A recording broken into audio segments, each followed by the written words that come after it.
Hi friends and welcome back to my channel. Today we are making Chocoflan. So it's basically a cake that is half flan, half chocolate cake. Sometimes referred to as a magic cake because technically you're supposed to put the flan ingredients and the chocolate cake ingredients into the same baking pan and it magically flips over and you have this cake. It's never worked for me, so this is an easier alternative for you.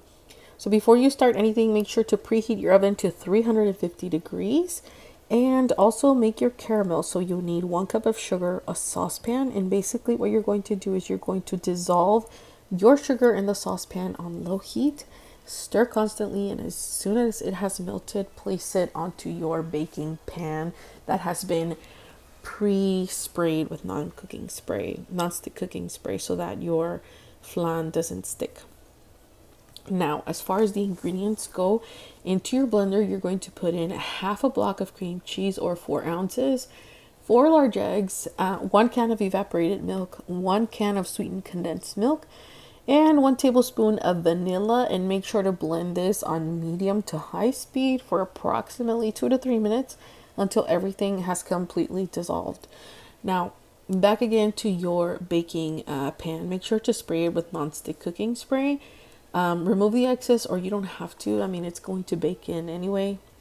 And then as soon as your caramel is done, you want to pour it into your pan, because what caramel does is it'll start getting a little bit thick and you're going to have to melt it again. You can also use store-bought caramel if you want to do that. So now we're going to pour in our flan mixture and make sure to cover your baking pan with aluminum foil. And at this point, what we should have is you're going to have another pan that is deeper with hot water already in your oven. So what we're going to do is this is going to be basically baked in a water bath.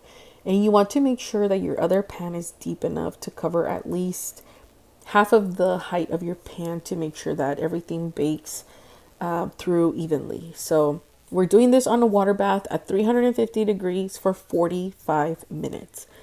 And then while that's going, you can start on your chocolate cake mixture. And what we're doing here is you can totally do this from scratch, but what I find easier and it's just as delicious is using a cake box mix. You can definitely change up the flavors. You can use strawberry cake box, pecan cake box mix, the little what is it called, the confetti birthday cake flavor, whatever flavor you want. It's usually made with chocolate cake, so this is the original version. So you're going to prepare your cake box mix as directed in the box. You're going to put everything into a mixing bowl, and here I'm adding in the bag of cake mix, and then I just followed what's behind the instructions, which is usually 3 eggs, followed by a cup of liquid, which can be either water or milk, and then some sort of amount of oil. In this case, I believe it was about half a cup, so that's what I'm doing here. And then just simply mix this until you no longer see any bumps and lumps. I have done this exact cake using strawberry cake and pecan cake, and the flavors are delicious. The beauty about this cake is that although it does take about an hour and a half to bake the whole thing, you're done. So if you don't want to decorate it, it looks beautiful just the way it comes out because of that caramel that we added into the bottom of the pan. But you can definitely decorate this using whipped cream and some sort of either like canned fruit or strawberries or chocolates or cookies. So it's a cake that is very easy to make. It does take some time because of the baking time, but it's rather easy to put together. And it's a cake that you don't have to decorate, basically. So if you're not very good at decorating or if you don't have the time, this is a great cake for an occasion like that. Usually when I have occasions like birthday parties or like, I don't know, Thanksgiving or Christmas, and I don't have time to decorate it, this is a cake that I make when my kids go to sleep because I have that time, and then I don't have time to decorate it, so it's ready the next morning. Also, another note that I do want to say about this cake is that it's preferred to bake it way ahead of time, so maybe like a day, so that it can spend some time in the refrigerator, because it's better when it's cold than when it's hot. Now that our flan has been baking for 45 minutes, we're going to go ahead and remove that from the oven, remove the aluminum foil, and at this point what we're going to do is we're going to add in the chocolate cake. Now for this part you want to be very gentle because our flan has baked but not all the way through. So if you just kind of like throw the batter in there, you might break the flan and it's going to look a little bit wonky. So be gentle for this portion when you're adding in the chocolate cake. And you want to go ahead and add in the whole chocolate cake. Once we're done, we're going to cover up our mold once again and place it in the oven to bake for another 45 minutes covered in a water bath. So what I want to reiterate about a water bath is make sure that the water you're using is hot or warm, and that the pan that you are using for the actual water allows for the water to cover at least halfway of your baking pan. That way the heat is distributed evenly and your cake bakes evenly, so that you don't have a baked outer part or like a baked cake and then the flan is like basically liquid in the middle, so when you turn it over it's just going to collapse. So make sure that the water covers the baking pan at least halfway.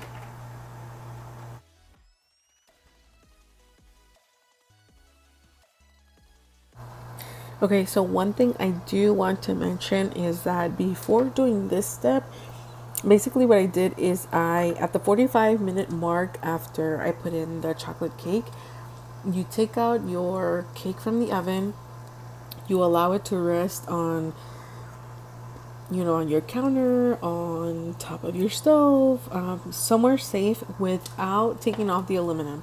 Let it rest for approximately 2 hours.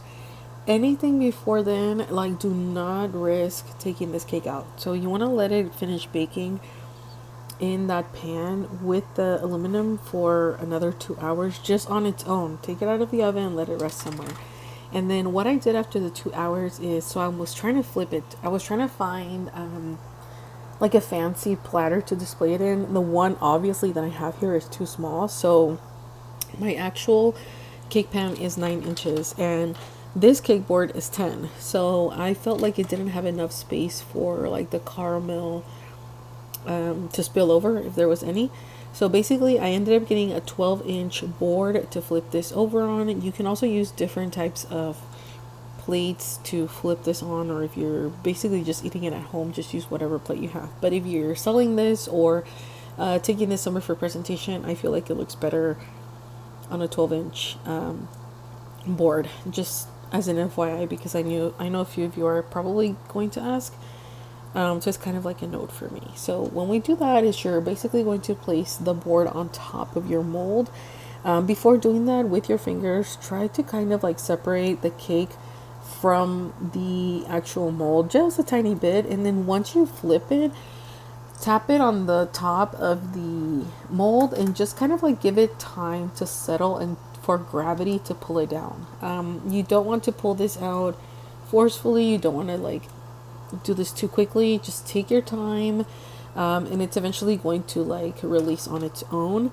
If there's any caramel that's left on the mold, just go ahead and spill it onto your Chocoflan. But basically this is how it looks once it is done. You can definitely add in whipping cream or like whipped cream to decorate the top. You can add fruits, you can add chocolates, cookies to decorate the top and make it look a little bit more fancy. But this is how I've served it anytime that I've taken it to a family function. I hope you like this recipe. Thank you so much for watching. Don't forget to leave me your questions in the comments below. Some of the information will be left on the description, like the ingredients or things that I used. Don't forget to hit the subscribe button, share this video with a friend, and I'll talk to you next time. Bye!